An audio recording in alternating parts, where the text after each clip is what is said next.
Halo semuanya, nama saya Nabila Fidiana, saya dari 10 TTL3. Pada kesempatan kali ini saya akan menjelaskan tentang macam-macam peralatan bengkel. Sebelum itu saya akan menjelaskan sedikit tentang obeng dan juga tang. Yang pertama itu obeng. Nah, obeng sendiri itu mempunyai beberapa macam mata. Nah, yang pertama itu ada mata plus yang berbentuk seperti tanda plus, dan juga ada obeng minus. Terus juga ada lagi yang obeng yang matanya berbentuk seperti bintang, ada yang berbentuk heksagon, dan juga ada yang berbentuk pentagon. Nah, mata obeng ini juga disesuaikan dengan kepala skrup ataupun baut. Bedanya skrup dan baut, yang skrup itu cenderung memiliki bentuk yang dimana ujungnya itu lebih lancip karena dia akan membuat ulirnya sendiri. Berbeda dengan baut, baut itu sudah mempunyai ulir dan juga dia menggunakan mur. Terus untuk menggunakan obeng sendiri kita juga harus memastikan bahwa obeng itu sudah benar-benar lurus, jadi tidak boleh bengkok. Terus selanjutnya adalah tang. Nah, tang sendiri itu mempunyai berbagai jenis.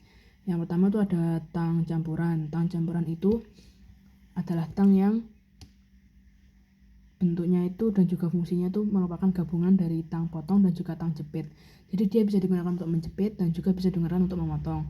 Selanjutnya itu ada tang potong. Nah, tang potong ini adalah tang yang hanya bisa digunakan untuk memotong. Selanjutnya ada tang jepit. Nah, sama. Jadi tang jepit ini juga hanya bisa digunakan untuk menjepit. Selanjutnya ada tang gremping. Tang gremping ini bisa digunakan untuk merapikan kabel, merapikan ujung kabel. Jadi misalkan kabel yang sudah kita kupas, itu misalkan kita mau sambungkan ke terminal, itu biasanya kan ujungnya itu akan sedikit berserabut. Nah, jadi agar serabut itu bisa rapi, kita bisa menggunakan gremping ini. Selanjutnya itu ada tang revit. Tang revit ini gunanya untuk memasangkan paku revit untuk menggabungkan beberapa jenis logam. Jadi dia itu menggabungkan, jadi agar jenis logam itu bisa menyatu dengan kuat dan juga permanen. Selanjutnya itu ada tang multifungsi. Nah, tang multifungsi ini mempunyai banyak fungsi ya, seperti namanya. Jadi dia bisa digunakan untuk memotong, menjepit, mengupas kabel, terus juga merapikan kabel. Selanjutnya kita akan mulai masuk ke jenis-jenis peralatan bengkel. Yang pertama tadi ada penanda. Nah, penanda ini seperti namanya digunakan. Yang pertama itu penitik. Nah, kayak namanya, jadi tanda yang dihasilkan itu berbentuk titik.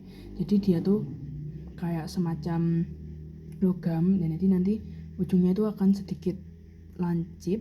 Ya, jadi itu akan dipukulkan kepada, ditaruh di atas permukaan yang akan dilakukan pengoboran, lalu akan dilakukan sedikit pemukulan agar membekas berbentuk titik. Nah, jadi tujuannya itu agar saat kita mau mengebor, mata bornya itu tadi tidak akan bergeser-geser karena sudah ada penanda itu. Selanjutnya itu ada penggores. Nah, penggores ini menghasilkan tanda yang berupa goresan. Nah, penggores ini memiliki beberapa macam. Ada penggores. Nah, jadi penggores ini mempunyai beberapa macam. Yang pertama itu ada penggores sedukan, penggores dengan satu ujung berubah, dan penggores dengan satu ujung bengkok. Selanjutnya itu ada alat pengukur. Nah, alat pengukur ini fungsinya untuk mengetahui ukuran dari suatu besaran. Nah, yang pertama itu ada mistar. Mistar itu digunakan untuk mengukur panjang. Mistar ini mempunyai dua satuan, yaitu cm dan mm. Selanjutnya itu ada penggaris gulung atau sering dikenal meteran. Nah, penggaris gulung ini digunakan untuk mengukur panjang yang lebih dari 5 meter. Karena kita tidak mungkin menggunakan penggaris untuk mengukur benda yang memiliki panjang lebih dari 5 meter. Selanjutnya itu ada penyiku. Nah, penyiku ini fungsinya untuk mengetahui bahwa garis yang kita buat itu sudah benar-benar siku atau belum. Terus yang berikutnya ada jangka sorong. Jangka sorong ini digunakan untuk mengukur kedalaman, bisa digunakan untuk mengukur kedalaman, terus juga ketebalan yang sangat presisi. Terus selanjutnya itu ada alat pemukul. Di alat pemukul ini kita ada beberapa. Yang pertama itu ada palu pen. Nah, palu pen ini mempunyai dua ujung.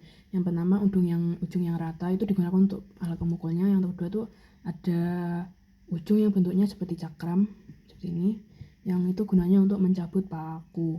Terus selanjutnya itu ada palu konde. Nah, palu konde ini juga mempunyai dua sisi. Sisi yang rata itu digunakan untuk alat pemukulnya, dan sisi yang seperti konde itu digunakan untuk membuat cekungan atau meratakan cekungan. Terus selanjutnya itu ada palu T-Rex. Lalu selanjutnya itu ada palu terak. Palu terak ini juga mempunyai dua sisi. Yang pertama sisi yang datar, yang rata, dan juga sisi yang sedikit lancip. Nah, palu terak ini juga biasanya dikenal dengan palulas, maaf. Jadi palulas ini bisa digunakan untuk meratakan hasil dari pengelasan. Jadi yang ujung yang lancip itu digunakan untuk menghilangkan bekas-bekas terak saat adanya pengelasan. Selanjutnya itu ada palu plastik. Palu plastik ini digunakan saat kita ingin melakukan pemaluan, tetapi bahan yang kita gunakan itu lunak dan kita memiliki tujuan agar bahan itu tidak pecah ataupun retak. Jadi kita bisa menggunakan palu plastik. Ya, ada lagi yaitu palu karet. Nah, palu karet ini spesifik untuk, ya bukan spesifik tapi banyak digunakan untuk keramik. Ada lagi yaitu palu karet. Nah, palu karet ini kita biasanya gunakan untuk keramik. Selanjutnya itu ada penjepit. Nah, penjepit ini ada dua macam ya, yaitu penjepit itu ada dua, yaitu ragum dan juga klem. Nah, ragum ini digunakan untuk menjepit benda yang akan kita potong, akan kita gergaji, ataupun kita las. Nah, untuk klem sendiri itu gunanya untuk menjepit benda yang mempunyai berbentuk U ataupun siku, jadi agar benda tersebut tidak bergeser-geser. Terus ada juga alat pengukir. Nah, alat pengukir ini gunanya untuk mengukir. Jadi ada beberapa jenis. Selanjutnya itu ada pengulir. Nah, pengulir ini ada bagi jadi dua. Yang pertama itu tap. Nah, tap ini tuh untuk mengulir yang berada di dalamnya. Nah, bentuknya tuh seperti ini. Terus selanjutnya itu ada snake. Nah, snake ini berbeda dengan tap. Snake ini untuk mengulir yang ada di luarnya. Terus sudah sampai situ. Terima kasih. Assalamualaikum warahmatullahi wabarakatuh.